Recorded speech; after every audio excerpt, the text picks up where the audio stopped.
Hello दोस्तों, स्वागत है आपका नई वीडियो में। दोस्तों एसएससी जीडी 2025 7 फरवरी 2025 के काफ़ी सारे क्वेश्चन मुझे मिल गए हैं।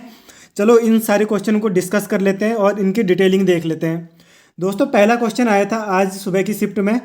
प्रथम पंचवर्षीय योजना का मुख्य उद्देश्य क्या था? इसका उद्देश्य था कृषि विकास। फर्स्ट पंचवर्षीय योजना चली थी 1951 से 1956 तक। दोस्तों इसका लक्ष्य रखा था 2.1% का, और जो हमने अचीव किया था वास्तविक वृद्धि दर वह थी 3.6% की। दोस्तों यह योजना थी हेरोड डोमर मॉडल पर आधारित थी। दोस्तों एक अगला क्वेश्चन पूछा था, वित्त वर्ष 2023-24 के केंद्रीय बजट में कितने प्रमुख क्षेत्रों को प्राथमिकता दी गई थी? इसका उत्तर है दोस्तों 7, जिन्हें सप्तऋषि भी कहा जाता है। ठीक है दोस्तों। आगे दोस्तों एक क्वेश्चन आया था, भारतीय संविधान के किस अनुच्छेद में ग्राम पंचायत में ग्राम सभा के गठन का प्रावधान है? दोस्तों इसका उत्तर है 243 ए। आगे क्वेश्चन पूछा दोस्तों, किस भारतीय नर्तक ने छऊ नृत्य के लिए 2018 में संगीत नाटक अकादमी पुरस्कार जीता? इसका उत्तर है तपन कुमार पटनायक। आगे क्वेश्चन आया था, प्राचीन काल में बर्तनों पर किस प्रकार की चित्रकारी की जाती थी? दोस्तों इसका उत्तर है ज्यामितीय डिजाइन, मछली, पक्षी, पशु, वृक्ष और मानव आकृतियां आदि। जो प्राचीन काल के लोग थे वे लोग मछली बना देते थे या पक्षी बनाते थे, पशु, पेड़ पौधा या मानव की आकृतियां बनाते थे। ठीक है। आगे क्वेश्चन है दोस्तों, हलदा त्योहार भारत के किस राज्य में मनाया जाता है? इसका उत्तर है हिमाचल प्रदेश। आगे क्वेश्चन आया था दोस्तों, भारतीय संविधान का अनुच्छेद 40 किससे संबंधित है? इसका उत्तर है ग्राम पंचायत। ये मैंने याद किया था, जो हनुमान 40 से 40 हनुमान चालीसा होती है गाँव में शाम को हर रोज होती है, तो ग्राम पंचायत और अनुच्छेद 40 से 40 कर लेना, हनुमान चालीसा से अनुच्छेद 40 को रिलेट करके याद कर लेना। दोस्तों आगे क्वेश्चन देखते हैं, संघ लोक सेवा आयोग यूपीएससी के अध्यक्ष कौन है? दोस्तों इसमें वर्तमान अध्यक्ष पूछा है, इसका आंसर है प्रीति सूदन। यूपीएससी की स्थापना की थी 1 अक्टूबर 1926 को। ये आगे कोई क्वेश्चन आ सकता है, इसलिए मैंने डिटेल बता दिया। दोस्तों एक क्वेश्चन, पंचवर्षीय योजना से काफ़ी सारे क्वेश्चन आ रहे हैं, तो यहाँ पे मैंने ये समझा दिया है आपको पंचवर्षीय योजना, थोड़े से ध्यान से समझना है इसको। 1951 से 1991 तक कितनी पंचवर्षीय योजना बनाई गई थी? इसका उत्तर है दोस्तों 7 पंचवर्षीय योजना। दोस्तों थोड़ा सा ध्यान देना यहाँ पे, 1951 से पंचवर्षीय योजना शुरू हुई थी और 2012 तक चली थी। फर्स्ट पंचवर्षीय योजना चली थी 1951 से 1956 तक। हर पंचवर्षीय योजना 5 साल तक चल रही थी, पर 3 बार इसमें गैप आया। अगर आप इन 3 गैप को याद कर लेते हो तो आपको पंचवर्षीय योजना का जो काल है, समय काल है, वह सब याद हो जाएगा। फर्स्ट चली थी 1951 से 1956, फिर आगे 56 से 61, 61 से 66। दोस्तों यहाँ पे 3 साल का गैप पहली बार आया, ये इंपॉर्टेंट है, इसको थोड़ा सा याद कर लेना। 66, 67, 68 और 69। ठीक है, ये याद कर लेना।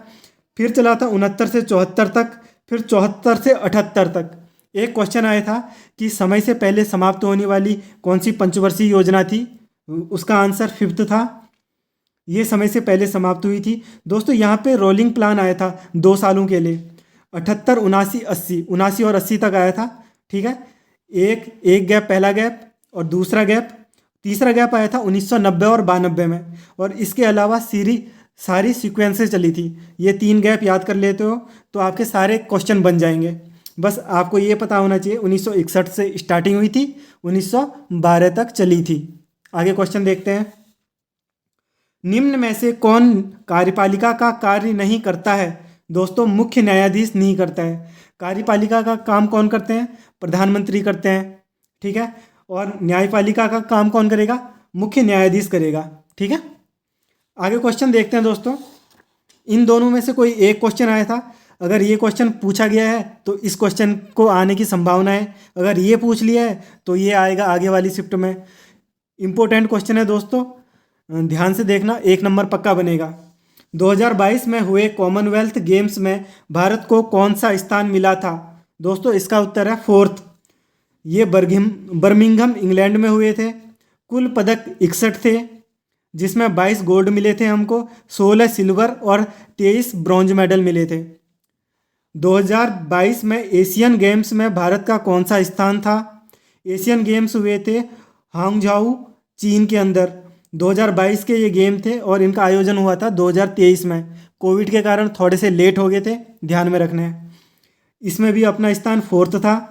कुल पदक 107 आए थे, 28 स्वर्ण पदक मिले थे, 38 रजत और 41 कांस्य पदक। आगे देखते हैं क्वेश्चंस। एक क्वेश्चन आया था, स्वतंत्रता आंदोलन को जारी रखने के लिए खिलाफत आंदोलन को किस आंदोलन के साथ मिला दिया गया था? दोस्तों, असहयोग आंदोलन। गांधी जी ने असहयोग आंदोलन को खिलाफत आंदोलन के साथ मिला दिया था। दोस्तों, एक क्वेश्चन आया है, पीएम गति शक्ति योजना कब शुरू की गई थी? दोस्तों, इसका उत्तर है अक्टूबर 2021 के अंदर। योजनाओं से काफ़ी सारे क्वेश्चन आ रहे हैं, तो थोड़ा सा आप देख के जा सकते हो। एक क्वेश्चन आया था जगजीत सिंह से। अब क्वेश्चन तो क्या था मुझे पता नहीं है, पर मैं इसकी डिटेलिंग सारा कुछ ही बता दे रहा हूँ। जो भी क्वेश्चन आया था आप कमेंट बॉक्स में बता सकते हो कि क्या क्वेश्चन आया था। दोस्तों, जगजीत सिंह भारतीय संगीतकार हैं और गायक थे। वे गज़ल, शास्त्रीय, भक्ति और लोक संगीत के क्षेत्र से जुड़े थे। दोस्तों, हिंदी के काफ़ी सारे क्वेश्चन लेके आया हूँ जो भी आए थे आज। वृक्ष का पर्यायवाची बताओ। दोस्तों, वृक्ष के पर्यायवाची हैं तरु, अगम, पेड़, पादप, विटप, दरख्त, शाखी, द्रुम, वहीं। आगे क्वेश्चन पूछा था दोस्तों विनीत के पर्यायवाची। इसको याद करने की ट्रिक बना सकते हो। आपको लुगाई कैसी चाहिए? हमको चाहिए लुगाई सुशील, विनम्र, शिष्ट, नम्र, विनयी, शीलवान, नयशील, मृदुल और सौम्य। ये सारे विनीत के पर्यायवाची हैं। हर इंसान को लुगाई कैसी चाहिए? इसी टाइप की लुगाई चाहिए। कोयल के पर्यायवाची पूछे हैं, ठीक है। और लुगाई की आवाज़ कैसी होनी चाहिए? कोयल जैसी। तो कोयल के पर्यायवाची देख लो, कोकिला, काकपाली, बसंत दूत, श्यामा, सारिका, कुहुकिनी, वनप्रिया, परमृत, मदन श्लाका। दोस्तों, ये देख सकते हो आप इनको, बसंत दूत मतलब बसंत जो ऋतु आती है उसकी दूत होके आती है, कोयल उस टाइम बोलने लगती है, तो ये वहाँ से बना है ये, ठीक है दोस्तों। और कुहुकिनी मतलब कुहू कुहू की आवाज़ निकालने वाली कौन होती है? कोयल होती है। वन प्रिया, वन में रहना उसको प्रिय होता है, वन प्रिया यहाँ से बना है, ठीक है। श्यामा, श्याम मतलब क्या होता है? काला। कोयल का कलर कैसा होता है? श्याम, श्याम रंग का, काला होता है। तो दोस्तों, ऐसे पर्यायवाची बनते हैं। आप इनको इस तरीके से पढ़ सकते हो, ठीक है दोस्तों। एक क्वेश्चन आया था, कलम तोड़ना मुहावरे का क्या अर्थ होता है? इसका अर्थ होता है बढ़िया लिखना। जिस तरह से मैं लिख रहा हूँ, बढ़िया लिख लिख के आपको समझा रहा हूँ, हर रोज़ क्वेश्चन दे रहा हूँ, ठीक है। तो इसको बोलेंगे कलम तोड़ना। मैं क्या कर रहा हूँ? कलम तोड़ रहा हूँ। ये क्वेश्चन भी आया था। सिक्किल माला चंद्रशेखर किससे संबंधित है? यह क्वेश्चन आया था। दोस्तों, ये बांसुरी बजाते हैं, और अगर बांसुरी का नाम आता है तो हम हरिप्रसाद चौरसिया जी को नहीं भूल सकते हैं। हरिप्रसाद चौरसिया जी भी बांसुरी बजाते हैं। आगे आने वाली किसी शिफ्ट में पूछा जा सकता है, तो आपको ध्यान देना है। दोस्तों, एक क्वेश्चन आया है, कल्याणी कुट्टी अम्मा किस राज्य से संबंधित हैं? दोस्तों, ये केरल से संबंधित हैं। और शास्त्रीय नृत्य कौन सा करती हैं? मोहिनी अट्टम। मैंने किस ट्रिक से याद किया था? यहाँ पे कुट्टी आ रहा है और मोहिनी अट्टम में अट्ट आ रहा है। अट्ट और कुट्ट को मिला लो तो ये क्वेश्चन आपको सिंपल याद हो जाएगा और आपका 1 नंबर बन जाएगा। आगे क्वेश्चन देखते हैं दोस्तों। एक आगे क्वेश्चन आया था, संस्कृति मंत्रालय के वर्तमान मंत्री कौन है? इसका उत्तर है गजेंद्र सिंह शेखावत। दोस्तों, महाराष्ट्र में मनाया जाने वाला नव वर्ष, जो हिंदुओं का नव वर्ष होता है, उसे किस नाम से जानते हैं? दोस्तों, इसको जानते हैं गुड़ी पड़वा। ये फसल त्योहार के नाम से भी जाना जाता है। आगे क्वेश्चन आया था दोस्तों, ओम का नियम क्या बताता है? दोस्तों, ओम के नियम का सूत्र है V बराबर I is equal to I into R। Hindi में मैंने लिख दिया वोल्टेज बराबर धारा गुणा प्रतिरोध। ओम का नियम क्या बताता है? ओम का नियम बताता है कि स्थिर तापमान पर 2 बिंदुओं के बीच एक चालक के माध्यम से प्रवाहित होने वाली धारा दो बिंदुओं पर वोल्टेज के समानुपाती होती है? ध्यान रखना दोस्तों। हिंदी के और सारे क्वेश्चन, ये दूसरी शिफ्ट में आए हुए सारे क्वेश्चन हैं। चलो देखते हैं। अभ्यागत के पर्यायवाची, दोस्तों इसके पर्यायवाची होते हैं अतिथि, मेहमान, पहुना और आगंतुक। दोस्तों निंदा का विलोम पूछा था, इसका विलोम होता है स्तुति। आँखों के आगे नाचना मुहावरे का क्या शाब्दिक अर्थ होता है? ये क्वेश्चन पूछा था, इसका अर्थ होता है अच्छे दिन लगातार आते रहना। दोस्तों आगे क्वेश्चन पूछा था नभ में विचरण करने वाला क्या बोलते हैं उसको? नभचर।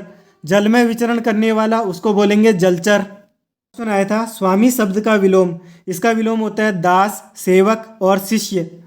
एक क्वेश्चन आया था दोस्तों जो शिव की उपासना करता है उसे क्या कहते हैं? दोस्तों उसे कहते हैं शैव।